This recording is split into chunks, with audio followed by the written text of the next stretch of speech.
90 miles south of Key West stretches a country that seems worlds apart, Cuba, the largest island in the Caribbean. But for all of the things that separate South Florida from our neighbor, we are bound together by the winds and the tides. Cuba's tumultuous history is written on its countryside. While portions of the island's remarkable landscape remain intact, its population of more than 11 million people need to be fed. Today, an enormous percentage of the land has been plowed and cultivated. As in South Florida, water management and irrigation practices have impacted many of its important estuaries and coastal areas. But several miles off of Cuba's southern coast rests the crown jewel of the Caribbean. This is Jardines de la Reina, the Gardens of the Queen. Named by Christopher Columbus in honor of the Queen of Spain, this isolated archipelago is home to the largest marine protected area in the Caribbean. The Gardens of the Queen is exactly how the name suggests.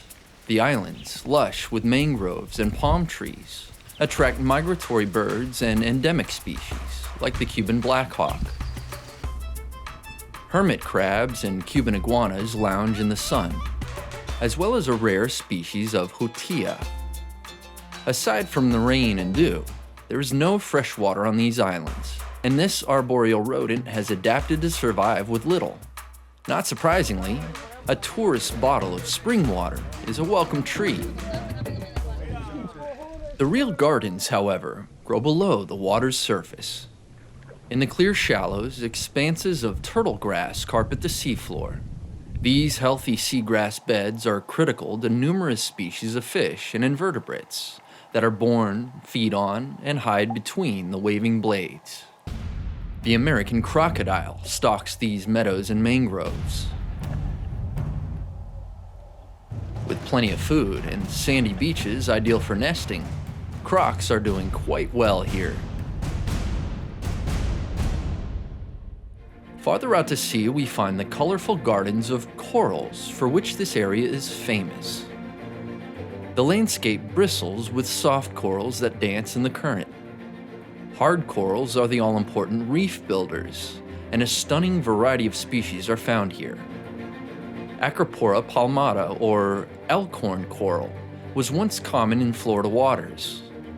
Blighted by coral bleaching and disease, and battered by storms and careless divers, it is now incredibly rare. In Jardines, however, it thrives. As remarkable as the number of healthy corals are the healthy schools of sharks. This should not be a surprise. Sharks can be an indicator of the overall health of a coral reef ecosystem. In Jardines, they are ever present. They perform the role of population controllers. Certain species of reef fish, like parrotfish, are important but not in large numbers. Parrotfish graze on algae that covers the bare coral, which is a good thing. Occasionally, however, they nip off living coral polyps. Without large predators like sharks and groupers, parrotfish can overpopulate, putting too much pressure on the living coral. It takes plenty of sharks to maintain this balance.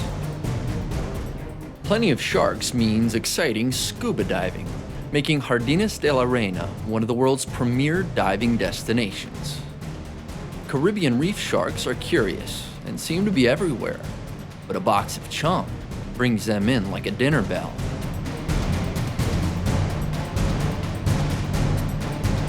These sharks may prove to be the best line of defense against an infamous invader, the lionfish. This invasive Pacific species has a huge appetite and has exploded in most other parts of the Caribbean. Despite the venomous spines, however, the sharks of Jardines are learning to gobble them up.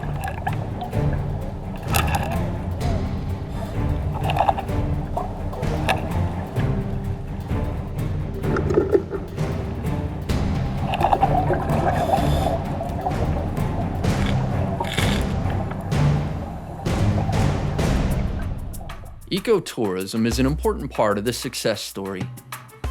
Divers and anglers are few, but pay a premium price to come here. The money that is spent is a crucial influx of funds to help manage and patrol this enormous marine reserve. Recreational fishing here is catch and release only, and aside from a couple of government fishing vessels, commercial fishing is banned. Jardines de la Reina is a reminder of what the Caribbean used to be. Vibrant, unspoiled. It exists in this way because it is so remote, barely touched by the heavy hand of man. Even still, the life that thrives here knows nothing about political boundaries or lines on a map. Birds soar, fish swim where they please, and corals spawn, letting their larvae travel wherever the currents take them. Jardines de la Reina is a long boat ride from South Florida, but we share the same waters. It's one small piece in a big puzzle. But perhaps we can use the Gardens of the Queen as an example of how to manage our own marine treasures. And maybe we can put the rest of the puzzle back together.